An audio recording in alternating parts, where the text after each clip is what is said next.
문재인 전 대통령이 오늘 오후 4.27 판문점 선언 7주년 기념식에 참석하기 위해서 퇴임 후 처음으로 국회를 방문합니다. 공교롭게도 시점이 검찰이 어제 문 전 대통령 뇌물수수 혐의로 기소한 다음 날이잖아요. 오늘 직접 입장을 밝힐지가 주목되고 있는데 검찰 기소 어떻게 보셨어요? 이게 이제 고발 이루어진 뒤에 3년 5개월 만에 기소를 했는데요. 네. 보니까 이제 직접 뇌물죄더라고요. 삼자 뇌물죄가 아니고. 그러니까 이혼은 2018년 그 8월이죠.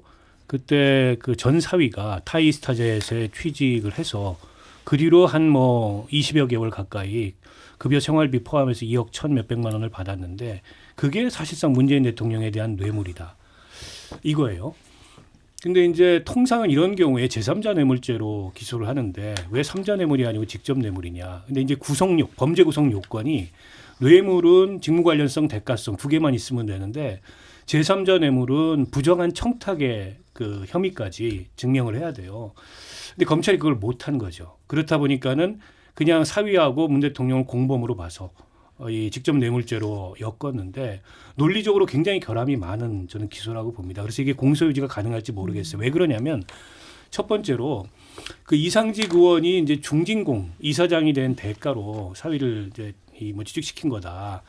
혹은 그 사위를 취직시켜주고 중진공 이사장 대가를 받은 거다. 뭐 이런 얘기인데 중진공 이사장이 된 시점은 2018년 3월이고요. 사위가 취직된 건 2018년 8월입니다. 오히려 취직이 늦게 됐어요.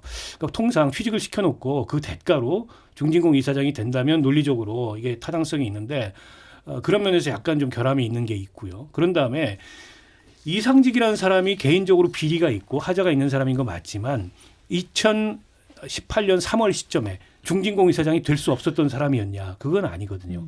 이분이 19대 국회의원이었습니다. 네. 2016년까지 국회의원이었고 그 뒤에는 당내 이제 경선에서 떨어져 가지고 국회의원은 아니었지만 어쨌든 지난 그 2017년 대선 때 직능위원회 위원장을 했고 성공한 기업인인 출신이에요.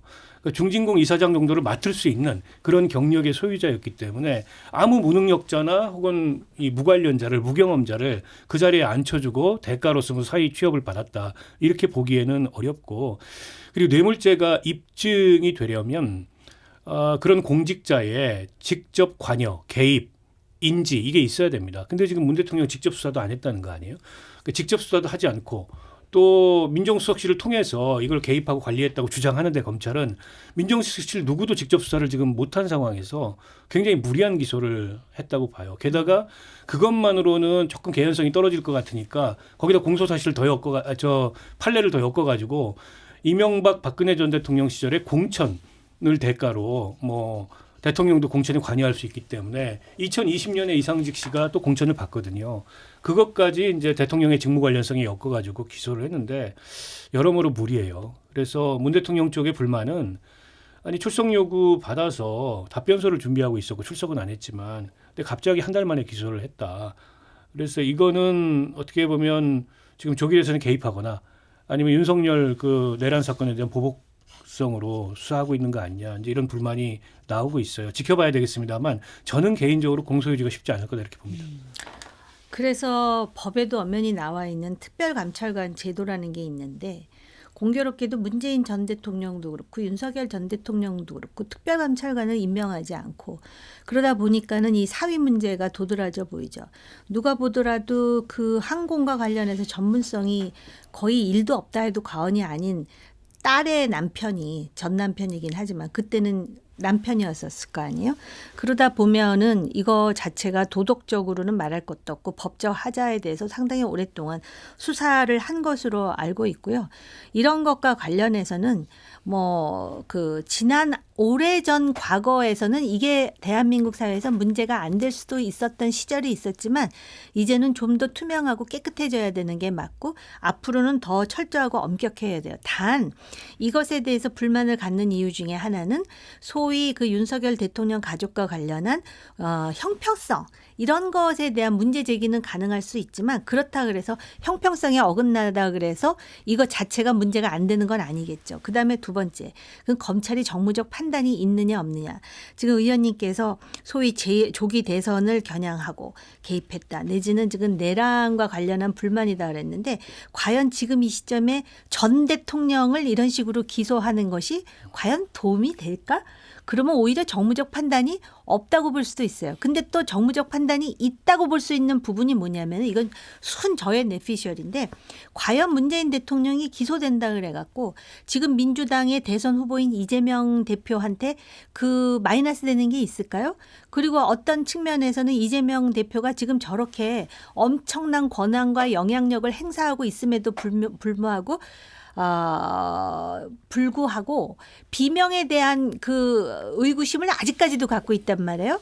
그래서 저런 식으로 망신 주는 거에 대해서 이재명 대표가 과연 분개할까?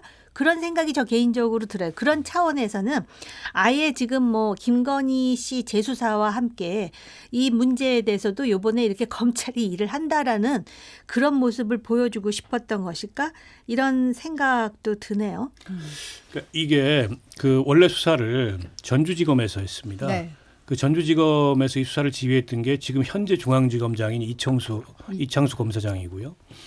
3년 5개월 수사를 해서 들고 있다가 저는 대선 끝나면은 이 사건을 기소하기도 어렵다 이렇게 보는 것 같아요.